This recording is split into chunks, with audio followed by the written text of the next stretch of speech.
क्या आप लोग पहले ये बात जानते थे कि आपका ₹1000 deposits can turn into ₹10,000 circulating in the economy? नहीं, एक्चुअली बैंक्स मनी प्रिंट नहीं करते हैं, they create money. Sounds impossible, सुनने में कैसा लग रहा है? इम्पॉसिबल लग रहा है ना कि कैसे ₹1000 ये बन सकता है ₹10,000। इसलिए ये सीक्रेट को अगर आपको जानना है, वीडियो में बने रहिए। Let's stick around. Today we are going to uncover the secrets behind how commercial banks create money. Hey everyone, welcome back to the channel.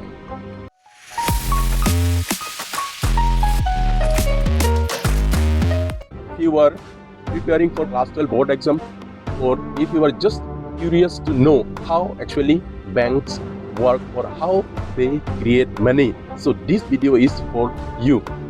We will understand what credit creation means, how banks create money, the step by step process with very simple numerical example about how commercial banks work or how they create money. पूरा का पूरा process को अगर हम लोगों को अच्छी तरीके से अगर समझना है, तो उसके लिए हमें सबसे पहले कुछ क्या है जो बेसिक कॉन्सेप्ट है, ये प्रोसेस को जानने से पहले हमें जानना है। तो सबसे पहले ये बेसिक कॉन्सेप्ट में हम लोग फोकस करते हैं। पहला जो बेसिक कॉन्सेप्ट है वो हमें जानना है, वो क्या है? वो इनिशियल डिपॉजिट के बारे में, कि ये इनिशियल डिपॉजिट क्या होता है, या तो टोटल डिपॉजिट क्या होता है, या तो टाइप्स ऑफ डिपॉजिट्स क्या क्या होता है। फिर उसके बाद हमें जानना है कि ये लीगल रिजर्व रेशियो या तो रिजर्व रेशियो इसको बोला जाता है। फिर उसके बाद हमें जानना है कि ये मनी मल्टीप्लायर क्या होता है, क्योंकि ये सबसे इम्पोर्टेंट चीज़ है मनी मल्टीप्लायर का मीनिंग को जानना। सबसे पहले जानते हैं कि ये प्राइमरी डिपॉजिट क्या है। यहाँ में देखिए प्राइमरी डिपॉजिट का मीनिंग क्या है। ये primary deposits are those cash deposits of the people with the commercial banks in different deposit accounts. Primary deposit क्या होता है? ये हम लोगों का इनकम होता है, और हम लोगों का इनकम हम लोग कहाँ में रखते हैं? हम लोग अपना डिपॉजिट अकाउंट्स में। जब हम लोग अपना इनकम को डिपॉजिट करते हैं, ये डिपॉजिट को बोला जाता है ये प्राइमरी डिपॉजिट। जैसे वैसे जो डिपॉजिट अकाउंट्स क्या क्या हो सकता है, जैसे सेविंग अकाउंट्स में हम लोग जमा करते हैं, फिर उसके बाद हम लोग करंट अकाउंट में, उसके बाद टर्म डिपॉजिट अकाउंट में, फिर उसके अलावा अदर डिपॉजिट्स में भी हम लोग अपना इनकम को डिपॉजिट करते हैं। ये पूरा का पूरा डिपॉजिट को बोला जाता है प्राइमरी डिपॉजिट। उसके बाद सेकेंडरी डिपॉजिट क्या है, देखते हैं इसका मीनिंग डिटेल में। सेकेंडरी डिपॉजिट और डेरिवेटिव डिपॉजिट्स, आप देखिए सेकेंडरी डिपॉजिट को डेरिवेटिव डिपॉजिट्स भी बोला जाता है। एक्चुअली ये है क्या, देखते हैं। Are those deposits which arise due to loans given by the banks to the people. तो ये सेकेंडरी डिपॉजिट क्या है? जब बैंक्स लोन प्रोवाइड कराती है लोगों को, तो लोन प्रोवाइड करते टाइम में बैंक्स क्या करता है, कैश पेमेंट नहीं करते हैं लोगों को, वायरस इसको लोगों का अकाउंट में क्रेडिट करा देती है ये लोन का अमाउंट। फिर लोगों का अकाउंट में अगर क्रेडिट करा देती है बैंक, तो ये लोगों का अकाउंट में ही तो डिपॉजिट होता है, तो इसलिए ये डिपॉजिट को क्या बोला जाता है? Secondary deposit. ये जो प्राइमरी डिपॉजिट्स और सेकेंडरी डिपॉजिट्स दोनों को मिला के बोला जाता है क्या? ये टोटल डिपॉजिट्स। यहाँ में देख पा रहे होंगे आप लोग, ये में primary deposit plus secondary deposit equal क्या होता है? ये डिमांड डिपॉजिट या तो total deposit. So demand deposits are those deposits which are payable on demand. ये प्राइमरी डिपॉजिट क्या इंडिकेट करता है? सेविंग्स ऑफ द पीपल, लोगों का सेविंग्स को इंडिकेट करता है क्या? ये प्राइमरी डिपॉजिट। और सेकेंडरी डिपॉजिट क्या इंडिकेट करता है? Borrowings of the depositors from the bank, ये होता है सेकेंडरी डिपॉजिट। याद रखना, प्राइमरी डिपॉजिट लोगों का सेविंग्स को इंडिकेट करता है, और सेकेंडरी डिपॉजिट्स लोगों का बोरोइंग्स को इंडिकेट करता है। ये बात को आप लोग जरूर जरूर ध्यान रखिए। अभी सेकेंड जो बेसिक कॉन्सेप्ट हमें जानना है, ये प्रोसेस को अच्छी तरीके से अगर हमें समझना है, तो ये है मनी मल्टीप्लायर। देखते हैं ये मनी मल्टीप्लायर का मीनिंग क्या होता है। अभी देखिए, money multiplier is the number by which total deposit can increase due to a given change in deposit. तो जैसे ही ये डिपॉजिट चेंज हो जाता है, ये मनी मल्टीप्लायर एक नंबर होता है, वो इतना टाइम्स, जो भी नंबर होगा उतना टाइम्स जो डिपॉजिट या तो इनिशियल डिपॉजिट वो मल्टीप्लाई होता है। यही चीज को बोला जाता है ये मनी मल्टीप्लायर। एग्जाम में अक्सर पूछे जाते हैं व्हाट इज मनी मल्टीप्लायर या तो व्हाट इज क्रेडिट मल्टीप्लायर। तो इसका मीनिंग इस तरीके से आपको लिखना होगा। भी इसका फॉर्मूला क्या है मनी मल्टीप्लायर का? मनी मल्टीप्लायर या तो क्रेडिट मल्टीप्लायर इक्वल क्या होता है 1 by लीगल रिजर्व रेशियो। इसका फॉर्मूला नॉर्मली 1/LRR होता है। तो ऐसा अगर LRR होता है तो फिर जो LRR का जो वैल्यू दिया रहेगा, मे बी वो LRR का जो वैल्यू है may be 20%, may be 10%, may be 30%, may be 40% हो सकता है, लेकिन इसको आपको कन्वर्ट करना पड़ेगा। इसलिए अगर आप लोगों को अगर कन्वर्ट करने से अगर बचना है, अगर को ये चीज़ अगर कॉम्प्लिकेटेड लगता है, तो इसके लिए और एक सिंपल सा फार्मूला है मैं देने जा रहा हूँ। या तो इसको आप लोग इस तरीके से भी लिख सकते हैं, दैट इज 100/LRR करके भी आप लोग ले सकते हैं ऐसा करके। तो ऐसा होने से क्या होता है कि आपको जो LRR का जो वैल्यू रहेगा उसको कन्वर्ट करने का कोई ज़रूरत नहीं है। मनी मल्टीप्लायर का जो रिलेशन है लीगल रिजर्व रेशियो के साथ, उसको हम लोग डिटेल में बाद में समझेंगे। अभी के लिए हम लोग को जानना है कि ये लीगल रिजर्व रेशियो क्या होता है या तो रिजर्व रेशियो क्या होता है। देखिए LRR या तो लीगल रिजर्व रेशियो या तो सिंपली इसको हम लोग रिजर्व रेशियो भी बोल सकते हैं। इसका मीनिंग क्या है देखते हैं। लीगल रिजर्व रेशियो क्या है? It refers to that minimum fraction of deposits which banks are required to keep in the form of cash, required to keep in the form of cash. ये total deposit का एक fraction बैंकों को in the form of cash maintain करना होता है। Actually इसको maintain क्यों किया जाता है बैंक्स के द्वारा? ये जो फ्रैक्शन है टोटल डिपॉजिट का मेंटेन क्यों किया जाता है? Actually to meet the demand deposit. क्योंकि बैंक्स में कोई कोई लोग मनी डिपॉजिट करते हैं और विड्रॉ भी करते हैं, लेकिन एक ही टाइम में सब लोग विड्रॉ नहीं करते हैं। तो इसके लिए जो डिमांड डिपॉजिट है, लोग जब विड्रॉ करते हैं मनी, तो वो ऑब्लिगेशन को फुलफिल करने के लिए बैंकों को ये फ्रैक्शन टोटल डिपॉजिट का मेंटेन करना होता है। ये लीगल रिजर्व रेशियो का वैल्यू RBI के द्वारा क्या किया जाता है, डिसाइड किया जाता है। और ये कमर्शियल बैंकों को ये रेशियो मेंटेन करना कंपलसरी है, मैंडेटरी है। क्योंकि अगर लोगों को अपना पैसा ही विड्रॉ करते टाइम में अगर नहीं मिल पाएगा तो ये बहुत बड़ा प्रॉब्लम क्रिएट हो जाएगा। तो इसलिए ये मैंडेटरी है कमर्शियल बैंकों को ये रेशियो मेंटेन करना। लीगल रिजर्व रेशियो का दो कंपोनेंट्स है। वो कंपोनेंट्स क्या क्या है देखते हैं। सबसे पहला कंपोनेंट है कैश रिजर्व रेशियो। सबसे पहला कंपोनेंट कैश रिजर्व रेशियो। ये कैश रिजर्व रेशियो क्या है? It refers to cash reserves of commercial banks with the central bank as a percentage of their deposit. ये कैश रिजर्व रेशियो वो total deposit का वो fraction होता है जो reserve in the form of cash कहाँ में रखना होता है? RBI में रखना होता है। यही इसको बोला जाता है कैश रिजर्व रेशियो। और दूसरा कंपोनेंट क्या है? ये है statutory liquidity ratio, that is SLR। ये है क्या देखते हैं। It refers to reserves in the form of liquid asset. Liquid asset में रखना होता है जैसे including cash, gold and approved securities with the commercial banks themselves as a percentage of their total deposit। ये जो SLR जो होता है ये वो फ्रैक्शन होता है जो फ्रैक्शन लिक्विड फॉर्म में रखना होता है with in the bank itself, maybe in the form of cash, maybe in the form of gold, maybe in the form of approved securities। अभी लास्ट जो कॉन्सेप्ट है वो क्या है? फाइनल इंक्रीज इन मनी या तो फाइनल क्रेडिट क्रिएटेड का formula क्या है?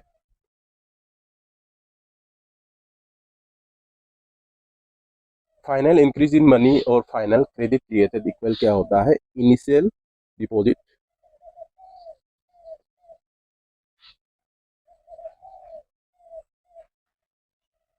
इनटू मनी मल्टीप्लायर होता है। या तो मनी मल्टीप्लायर मीन्स 1/LRR, ये होता है फॉर्मूला। ये जितने भी बेसिक कॉन्सेप्ट है, ये सब बेसिक कॉन्सेप्ट को आप लोग अच्छे से याद रखिए, क्योंकि इसके बिना आपको पूरा प्रोसेस को समझने में रियली प्रॉब्लम होगा। अगर ये सब बेसिक कॉन्सेप्ट आप अगर समझ लिया अच्छा से, फिर ये प्रोसेस को समझने में आपको बहुत ही इजी लगेगा। Now let's start simple. When you deposit money in the banks do not keep all the money within themself. उसका कुछ फ्रैक्शन ही अपने पास रखता है बैंक, और रिमेनिंग एज ए लोन लोगों को दिया जाता है। यही फ्रैक्शन को ही क्या बोला जाता है?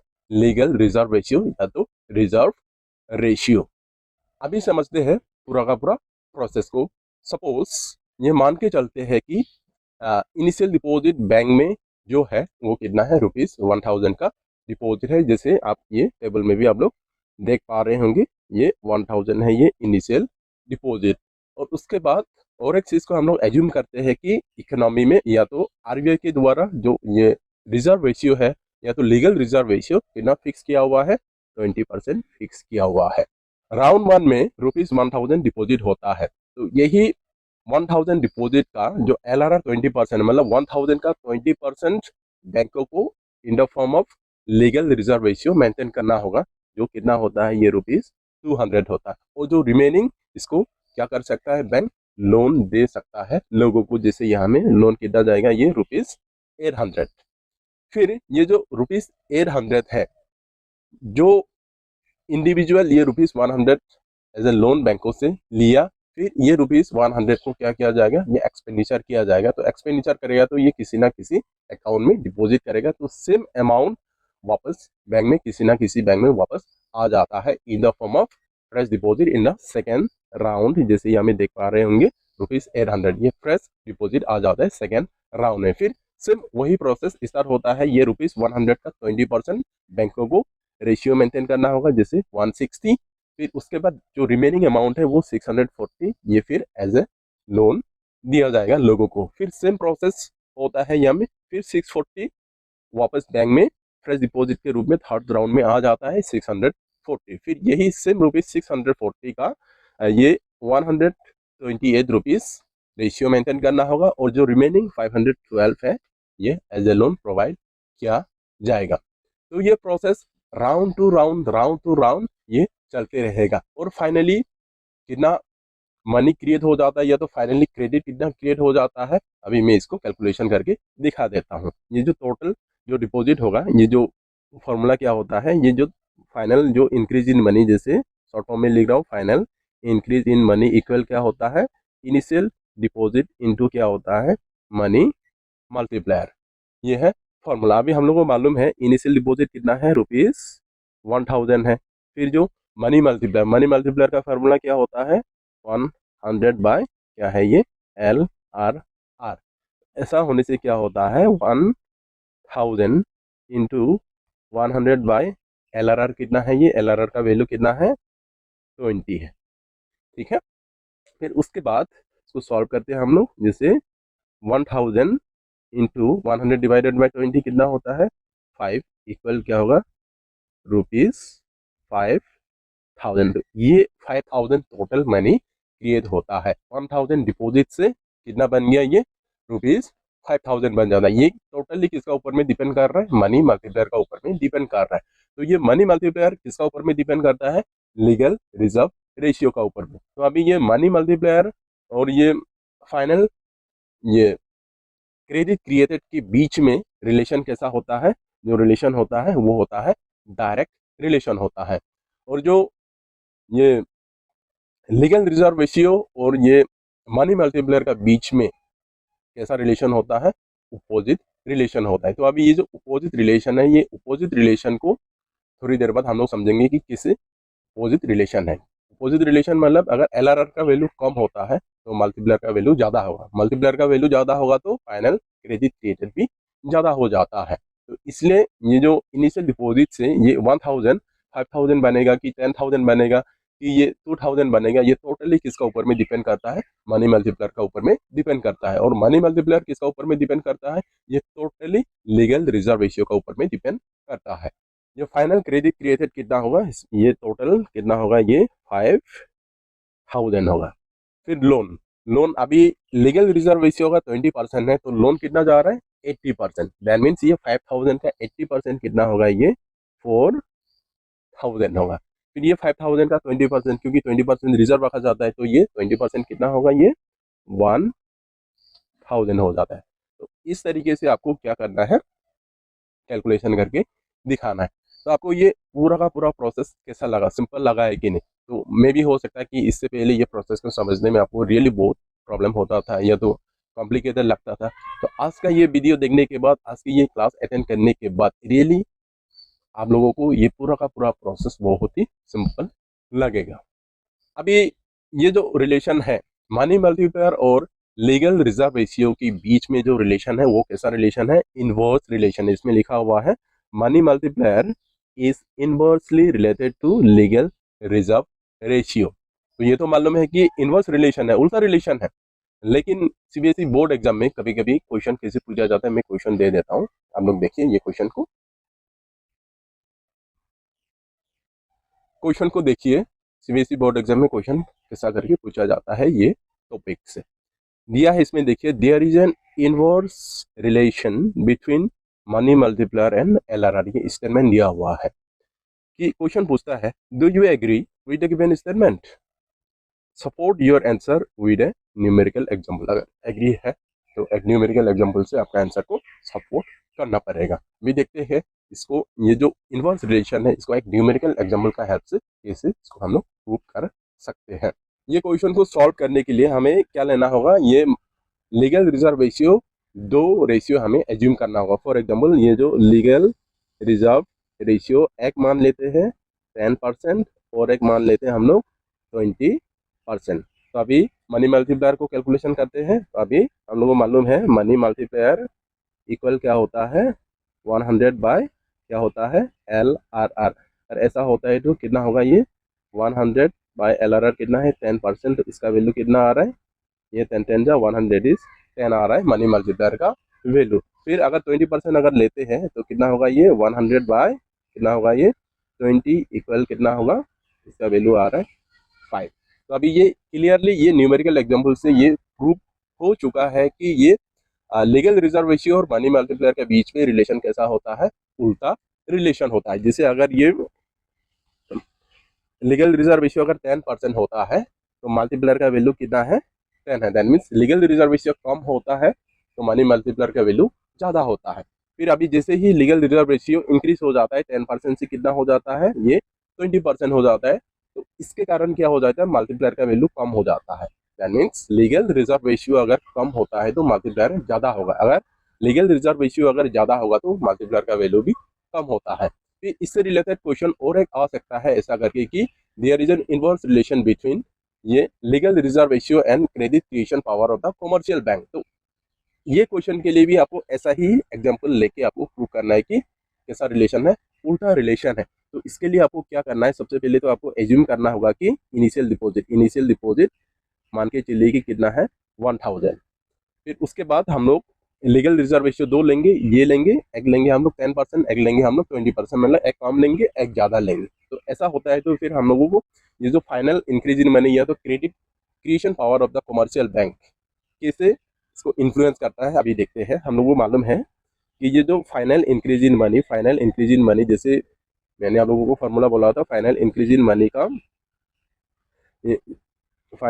इन मनी का जो ये फॉर्मूला होता है, ये क्या होता है, इनिशियल डिपॉजिट इनटू क्या होता है, मनी मल्टीप्लायर होता है। अगर मनी मल्टीप्लायर ये फॉर्मूला है तो इनिशियल डिपॉजिट कितना है, 1000 है, और यहाँ में जब 10% होता है तो मल्टीप्लायर का वैल्यू कितना है, 10 है। तो ऐसा होने से इसका वैल्यू कितना आएगा, 10,000 आएगा। यह है क्रेडिट क्रिएशन पावर। फिर अगर ये LRR का वैल्यू अगर 20% होता है तो इससे इसका क्रेडिट क्रिएशन पावर किससे कम हो जाते हैं, देखते हैं अभी। जैसे इसका भी फॉर्मूला क्या होता है, इनिशियल डिपॉजिट इनटू क्या होता है, ये मनी मल्टीप्लायर होता है। इनिशियल डिपॉजिट हो गया 1000 और मल्टीप्लायर का वैल्यू इसमें 5 है, तो इसका वैल्यू कितना आएगा, ओनली 5000। इसलिए ये लीगल रिजर्व रेशियो ही डिटरमाइन करता है कि फाइनल इंक्रीज इन मनी कितना होगा, ज़्यादा होगा कि कम होगा। ये दोनों का बीच में उल्टा रिलेशन होता है। अगर लीगल रिजर्व रेशियो कम होता है तो क्रेडिट क्रिएशन पावर ज़्यादा होता है कमर्शियल बैंकों का। अगर लीगल रिजर्व रेशियो अगर ज़्यादा होता है तो कमर्शियल बैंकों का क्रेडिट क्रिएशन पावर क्या हो जाता है, कम हो जाता है। So in today's class what we have learn today, banks don't literally print money, they create it through the lending. The process works because not everyone withdraws money at once. The smaller the reserve ratio, the larger the credit creation power of the commercial bank, and the larger the reserve ratio and the smaller will be the credit creation power of the commercial bank. And after that, the basic concepts which are really required to understand the process of credit creation. If you found this simple and easy, then hit the like button and share it with your classmate so that your classmate can also get benefited from this video. So comment below if you like me to give you the important question related to this topic. And lastly, don't forget to subscribe for more videos in economic lessons in very simple and easy way. क्योंकि देखिए ये subscribe करने के लिए कोई पैसा नहीं चाहिए, आपको बस उंगली उठाना है, उंगली दबाइए, सब्सक्राइब कीजिए, यही मेरे लिए बहुत बड़ा मोटिवेशन होगा। थैंक यू, मिलते हैं हम लोग फिर नेक्स्ट और इम्पोर्टेंट इकोनॉमिक्स लेसन के साथ।